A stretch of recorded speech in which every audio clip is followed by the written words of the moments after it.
Welcome back to another video.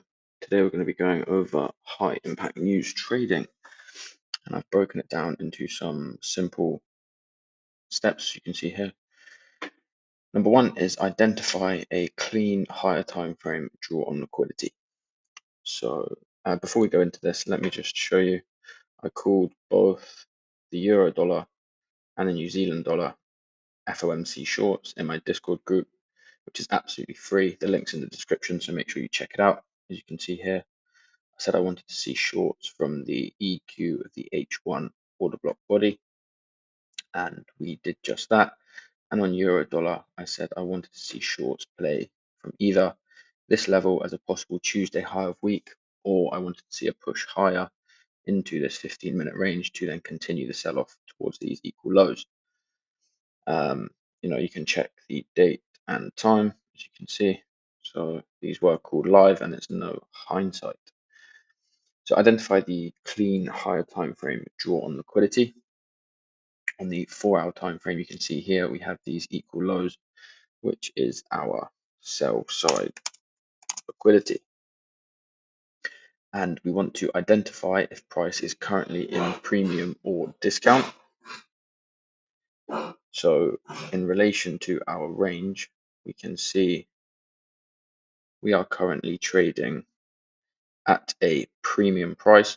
If price is just sort of hovering around the EQ, maybe in discount, but you're hunting for shorts, you can either see price spike up into your level quickly and you can get involved then, or price can just mess around and sort of range up and down, whipsaw you back and forth. So you want to make sure that before the high impact news release, you are already in either a premium if you're looking to sell or a discount if you're looking to buy, just to avoid any whipsaw price action. And of course, this is also the 4-hour range. We have our 4-hour order block, bearish order block here. So on the 15-minute time frame, where have these gone? Bring these back up here. We want to wait for price to enter our order block. Then we want to wait for a 5-minute order block or fair value gap to form. And then we want to take our entry and target our draw on liquidity. So if I just push price forward, you see we hit our order block. We can drop down to the 5-minute time frame. Now we are looking for a bearish order block to form. Zoom our price in here. An order block or fair value gap. So here we have an order block that's formed. However, I would like to see a little bit more conviction just due to obviously these highs.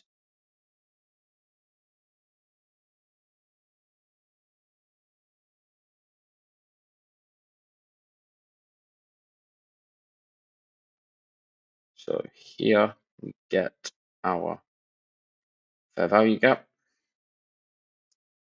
As you can see, very tiny fair value gap, but it's a fair value gap nonetheless. So we can take our entry on here and cover this high. Price shouldn't come above this high, but if you want, you can give it a little bit more buffer. But we'll do that. We'll give it a 7.5 pip stop loss. And we want to be targeting our higher time frame draw on liquidity, which is obviously down here.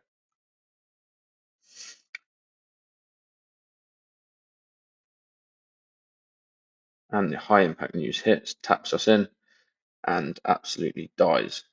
Now, if we pull back out to the 15-minute time frame, we can see that what have we created? We've created a 15-minute bearish breaker block.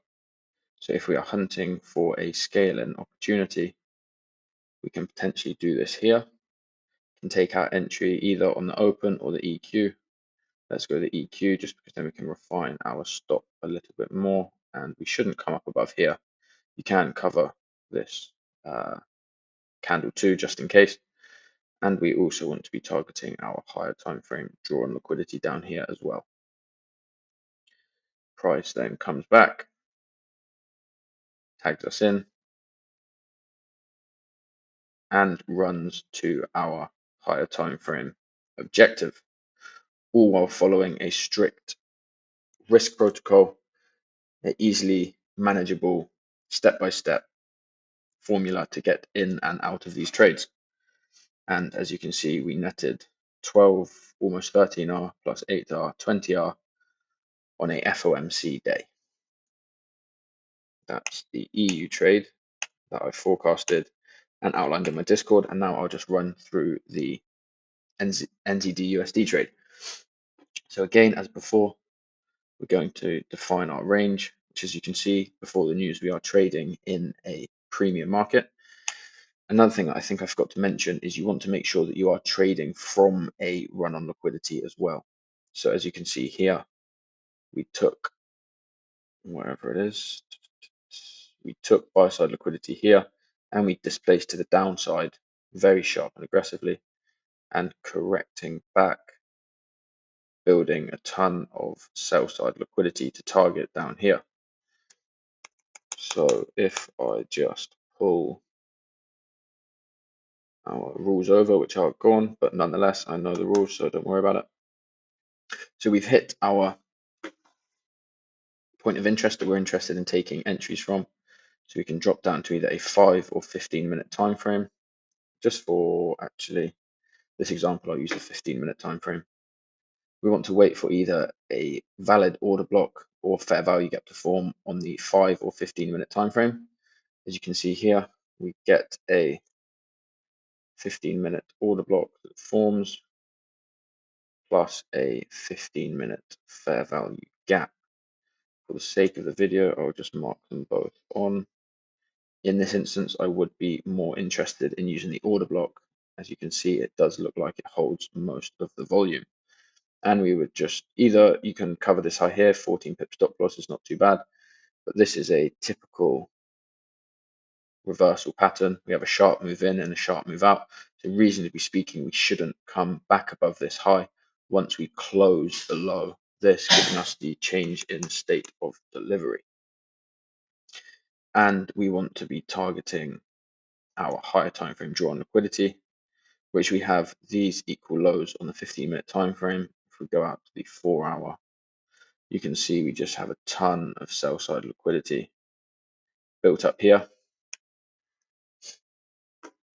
So if we play price on, you can see we tap in and we give a rather expansive move. Again, there was another scaling opportunity here. Just delete this for the purpose. There's another scaling opportunity here. If you can see, we have this 15M order block again that was respected, as well as the 15-minute fair value gap. There you can see. But let's just say that we didn't take the scaling on this trade and we're just targeting these lows, which price hasn't actually hit it yet. I am still holding this trade. Yeah, it's a swing trade for me. But you can see price is looking to attack this sell side liquidity that we have down here. So I hope you found this video useful. Like I said, I did give the guys in my Discord group the signal for these trades. I shared the information with them before FOMC drop and showed them that I was interested in these levels, as well as my buddy shared the GBP USD forecast here for pre-FOMC, which also, if you go and check the charts, this level played out perfectly as well. So we had a 3 for 3 on FOMC this week. I hope to see you in the Discord. Like I said, it's absolutely free, so get in there while you can, and I'll catch you in the next video.